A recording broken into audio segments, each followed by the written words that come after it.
Op is falsely accused by a female coworker for sexual harassment and loses his job. Gets video evidence proving otherwise and makes them pay after being told there's nothing they can do. Posted by you/legaltosu.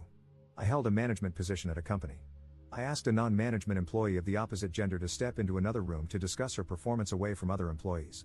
She was going through a divorce and had made a few mistakes, and while I didn't want to embarrass her, I did want to make sure the mistakes were addressed. She acknowledged it and thanked me. An hour later, I was escorted from my office by security and was informed by my boss that a sexual harassment complaint had been made and that proper protocol was to suspend me. I asked what the accusation was and was told, "We need to investigate.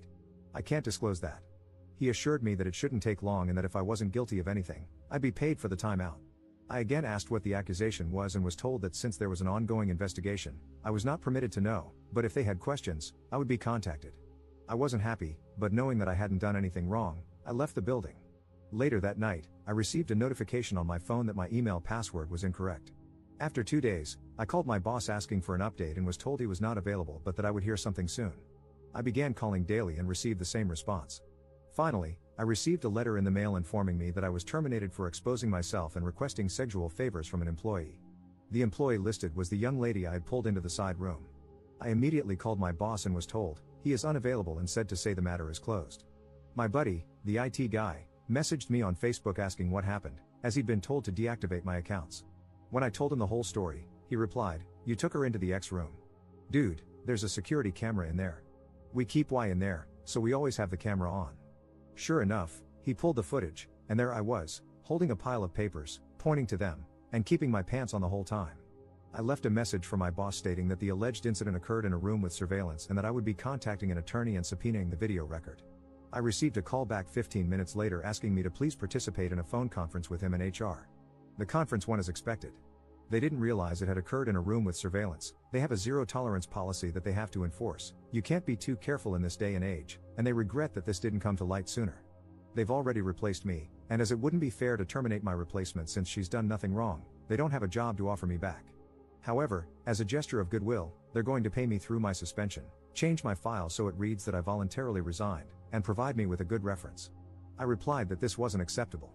They made a false accusation against me, withheld vital information that I could have easily refuted, refused to take my calls, and completely failed in their own investigation by not checking video footage that would have immediately exonerated me. They asked what I thought would be fair. I told them they could immediately terminate the employee who made the accusation and either give me my job back or pay me 1 year's salary in addition to what was offered.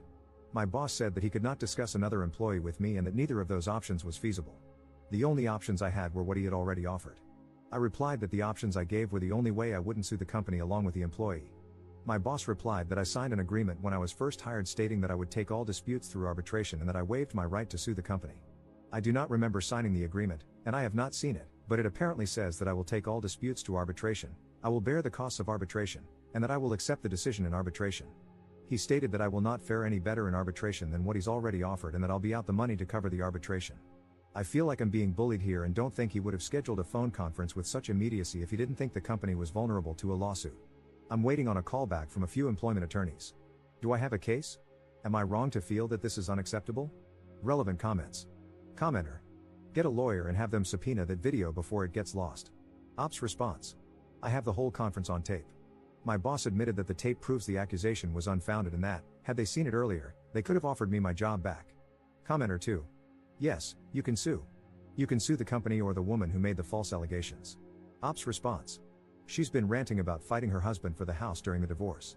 I wonder how pissed she's going to be when she has to fight me for it. I had sympathy for her because I knew she was going through a tough time, but after this? I fully intend to take her to court. I'm going to go after her for every dime she has. Update 3 weeks later. Quite a bit has happened in the last few weeks. A friend of mine at another company, after hearing what happened, told me his company had an opening. I applied, interviewed, and at the end, the manager asked me what I like to be called. 2 days later, I got a call saying they'd gone with another candidate. My friend admitted to me that he'd gotten some flack for recommending me. Apparently, HR had worked with one of the employees at my former company and called the employee to ask what the deal was with me. To which the employee responded, he got fired for sexually assaulting a subordinate. I think he's actually being charged criminally. I'm literally crying as I type this. It's a nightmare that won't end. Long story short, I lost my crap, called up my old company, but my boss wouldn't get on the phone with me. I had an attorney draft a letter of demand and send it off. We scheduled another phone conference. They once again regret that an employee provided a reference outside of the prescribed channels. The employee was coached on the proper way to handle such requests. My attorney informed them that, in addition to wrongful termination, we would be adding defamation to our complaint against them. They insist that they have not broken any laws and cannot control the actions of an individual employee who went against company policy. So we're at an impasse. Either I move ahead against them, or I walk away. At this point, I'm ready to drag this through court. I tried to take the high road and go elsewhere, but they're regretting a lot of what they've done to me without taking any action to correct it. Oh, I almost forgot. A few days after my last post, they sent me a packet of papers, standard non-disclosure notifications, COBRA, and a blank copy of the arbitration agreement for me to sign. Why a blank one, you ask? Well, it seems somebody screwed up. They weren't making people sign when I was hired, and HR never bothered to have me sign the agreement while I worked there. Of course, I have signed nothing they sent me, including that agreement. I considered allowing arbitration if they covered the costs and I had approval over who was selected, but my attorney has advised against that. I wish I had better news to report. Things aren't as hopeless as they first seemed, but they're not easily fixable either. As for the employee who made the accusation, I know you're eager to hear, but at this point, I can't comment on what's happening there. Thanks for all of the advice and support so far. I promise to update when everything resolves, if not sooner, as much as I can. Second update 1 year later. Everything has been resolved, and I've been wanting to give you guys an update, but I had to wait until my lawyer gave me the okay to talk about things. So let's start from the beginning.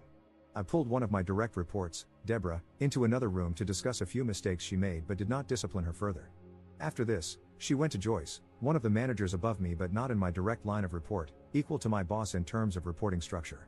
When Joyce heard that I had taken Deborah into another room without any witnesses, she told her that it was unprofessional. Apparently, her exact words were, you could accuse him of being inappropriate with you, and I would have no choice but to believe you. This was repeated several times, with a strong emphasis on no choice. Joyce then asked Deborah if I had been inappropriate with her, saying, "It will only happen again if you don't speak up now. If you do now, we can take action." Taking the not at all subtle hint from Joyce, Deborah accused me of exposing myself to her, and I was placed on leave pending an investigation. Joyce immediately sent out an email stating that nobody besides the secretary was to speak with me without an attorney present and told the IT guy, Paul, to deactivate my access. James, my boss, had a resume from Terry, an employee in Joyce's department, applying for my job before the close of business that day, and she was hired. Paul and I talked, and he provided me with video proving my innocence. The company continued to stonewall me and refused to talk to me. When they did, they attempted to push me into arbitration and to retroactively sign an arbitration agreement. I cut my losses, took another job, and was ready to move on. Sandy, an employee in Joyce's department, broke protocol, talked to HR at the new company, told them I had sexually assaulted a subordinate, and cost me the job. So that brings us up to date. My attorney and I launched a civil suit against the company and Deborah. Bet you're wondering how I know all of the above. Well, good old Joyce said she'd protect Deborah if she came forward.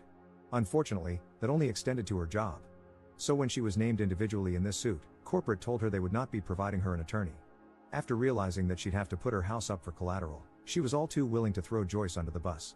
Joyce went to Paul, the IT guy, who was one of her reports, and gave him a list of footage to be procedurally wiped as part of an archive clearout. He pointed out that the incident with me was on that list and part of an ongoing investigation. Joyce told him that it was no longer needed and to go ahead and wipe it. He refused, citing the fact that it would still be requested if the suit moved forward. She told him to pack his things as he was being terminated for insubordination. He called the company attorney and informed her of what had happened. The aftermath. Several things happened at once, so I'll try to keep them as chronological as I can. Deborah's attorney contacted mine, stating that, conditional on me dropping the suit, she would admit that she lied and explain what went on behind the scenes. Dana, the company attorney, got the call from my attorney with the details from Deborah shortly after she finished talking with Paul about his termination for refusing to destroy evidence.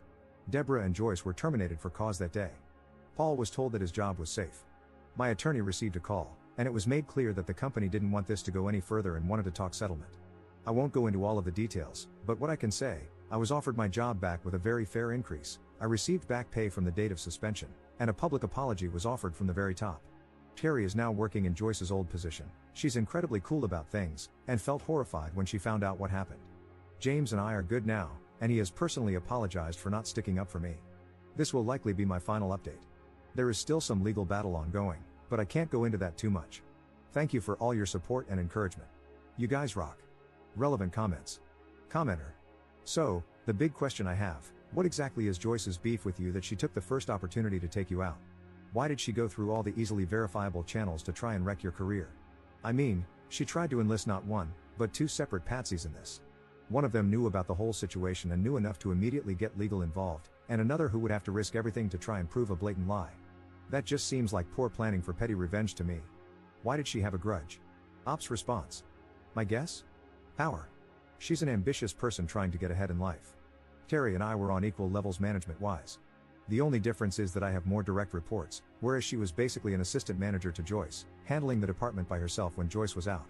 So, Joyce saw an opportunity to place a surrogate in another management position and gain a foothold in my area. Commenter 2. Did James remain fired too, or did he get his job back? Ops response. James was never fired. He did express his uneasiness to his superiors but was told that Joyce had handled the investigation properly and that he was not to speak with me without Dana present. I understand why he did what he did, and while things will never be the same between us, I can work with him without any animosity. Commenter 3. Please tell me that Sandy was fired for cause as well. Ops response. Sandy kept her job. I don't have any bitterness toward her, and I don't know that I would have done differently if a friend had called me, other than that I probably wouldn't have spread an unfounded rumor. Commenter 4. I imagine poor Dana getting 3 phone calls in a row. 1. An employee saying, so, it turns out I made up a sexual harassment claim that got that guy fired because my boss wanted to put her flunky in his job. LOL, whoops. 2. An employee saying, hey, so, someone who is being sued by a former employee just fired me because I wouldn't erase evidence. What do I do? 3. A call from ops lawyer saying, hey Dana, you got your checkbook handy? Poor Dana. Someone buy her a pint of whiskey. Ops response. I don't know this officially, but it's gotten back to me from a few people that after my attorney called, Dana walked into our CEO's office and said, you need to either settle or get outside counsel because there is not a chance in hell I'm walking into a courtroom to defend this effing nightmare. Additional info from Op regarding his future at this company. Believe me, I'm not planning on staying here. However, without giving too much away, this is a very tight-knit industry. People talk, and I was pretty much scorched earth. By clearing my name, being welcomed back, and putting in some time, I'm making sure I have all my ducks in a row before I get the hell out of here.